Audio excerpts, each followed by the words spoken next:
تخيلوا لو قلنا إن قصة حضارة من أعظم حضارات التاريخ بكل تفاصيلها مخبأة في مجرد قائمة أسماء. هذا بالضبط ما سنستعرضه اليوم. إحنا بنتكلم عن قائمة فيها أكثر من 170 فرعوناً حكموا على مدار أكثر من 3000 سنة. يعني هذا واحد من أطول سجلات الحكم المتواصل في تاريخ البشرية كله. هذه ليست مجرد قائمة، بل هي حرفياً العمود الفقري الزمني لحضارة بأكملها.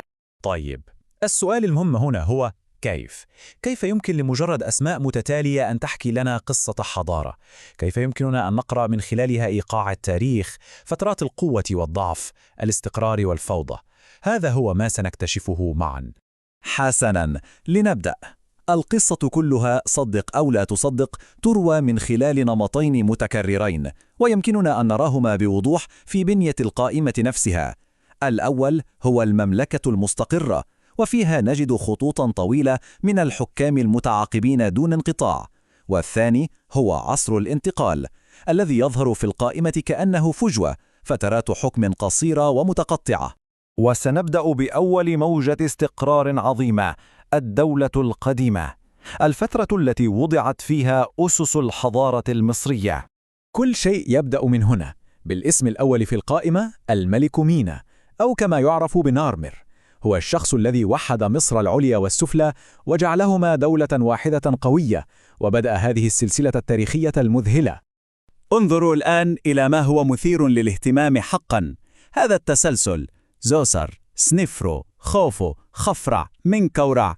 الأسماء تتدفق واحداً تلو الآخر دون أي انقطاع. هذه الكثافة وهذه الاستمرارية في القائمة هي انعكاس مباشر لقوة هائلة واستقرار لم يكن له مثيل.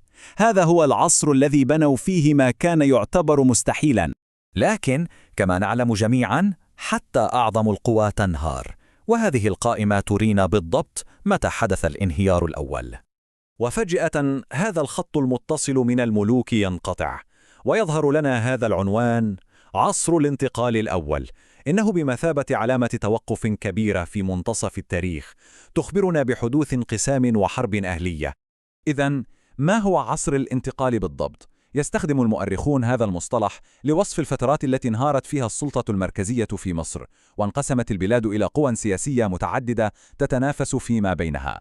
هذه هي اللحظة التي تنكسر فيها موجة الاستقرار، وهو نمط كما سنرى سيتكرر مرة أخرى.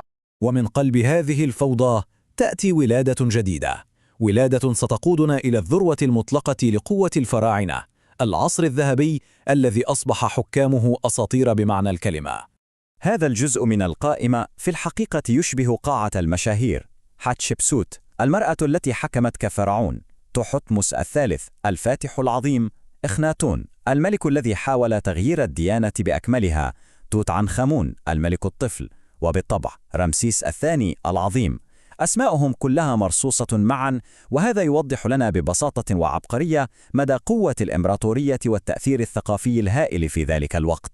وهناك مقولة تلخص هذا المشهد جيداً: القائمة هنا مليئة بأشهر الأسماء في التاريخ المصري، مما يوضح لنا أن هذه كانت قمة الموجة. لكن أي موجة مهما كانت عالية لابد أن تنحسر في النهاية، والقائمة توثق أيضاً فترة الغروب الطويلة هذه، الانحدار البطيء الذي استمر لقرون وانتهى بفقدان السيادة المصرية الأصلية. وهنا نرى الانقطاع الكبير الثالث، عصر الانتقال الثالث. لكن هذه المرة الكسر مختلف، لم يكن مجرد ضعف مؤقت، بل كان بداية النهاية للحكم المصري الموحد والمستقل.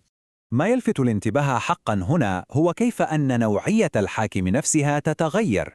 ننتقل من حكام مصريين إلى حكام فرس، ثم حكم مقدوني بعد الإسكندر الأكبر، وفي النهاية سلالة يونانية وهم البطالمة.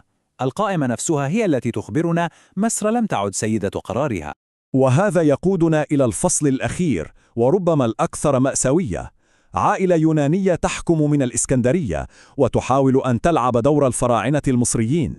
لاحظوا النمط المتكرر هنا: بطليموس التاسع، بطليموس العاشر، الحادي عشر، الثاني عشر. الاسم يتكرر مرارا وتكرارا. إنه اسم أجنبي، اسم يوناني، يرمز إلى سلالة تتمسك بإرث لم يعد ملكها حقا. إلى أن يظهر اسم يكسر كل هذه الرتابة. الاسم الأشهر على الإطلاق: كليوباترا السابعة، آخر حاكمة مستقلة فعليا لمصر. لكن القائمة لا تنتهي عندها. الكلمة الأخيرة كانت لي بطليموس الخامس عشر قيصرون، ابن كليوباترا ويوليوس قيصر. اسمه هو آخر اسم في هذه القائمة التي يبلغ عمرها 3000 عام. حكمه القصير والمأساوي كان الفصل الأخير والنهائي في قصة الفراعنة. إذن في النهاية، عندما نرى 3000 عام من القوة والضعف والوحدة والانقسام وكل ذلك معروض أمامنا في مجرد قائمة أسماء، ما الدرس الذي يمكن أن نتعلمه من إيقاع الصعود والهبوط في تاريخ أطول حضارة عرفتها البشرية؟